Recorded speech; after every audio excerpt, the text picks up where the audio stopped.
На хоккей вернулся зритель. С каждым разом болельщиков становится все больше. В Татарстане разрешили заполнять трибуны на 50%. Хоккеисты тоже почувствовали поддержку. Конечно, чувствуется очень сильно, и поддержка была сегодня, атмосфера вообще отличная, и я думаю, это нам очень сильно помогло сегодня. Вернули и вратаря Тимура Белялова. Первые два матча он наблюдал игру со скамейки. Вышел и творил чудеса. Спасал даже в таких моментах, где, казалось, шайба была в воротах. Играли в обе стороны, то они нас прижмут, то мы их прижмем.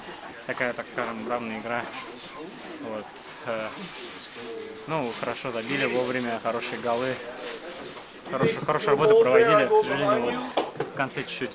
Победить в основное время не получилось, но овертайм расставил все на свои места. Тяжелая, трудовая и очень приятная победа Акбарса. Нас и Тимур спасал, и второй период они нас закрывали. В общем-то, здесь, еще раз говорю, ребята молодцы, забили голы. Ну, надо опять еще раз говорю, надо дать должное Питеру, они очень мощно сыграли. Мы где-то чуть-чуть отступили. Дальше казанцы отправятся на выезд по маршруту Минск, Хельсинки и Сочи. В гостях очки даются еще труднее. Алмаз Гафиатов, ТНВ, Казань. Наша рука помощи вашему бизнесу. Антикризисные предложения. Телефон 843 5 705 100. Көтелмәгән кунак көттөреп кенә интернет челтәрләренә дә килеп җитте.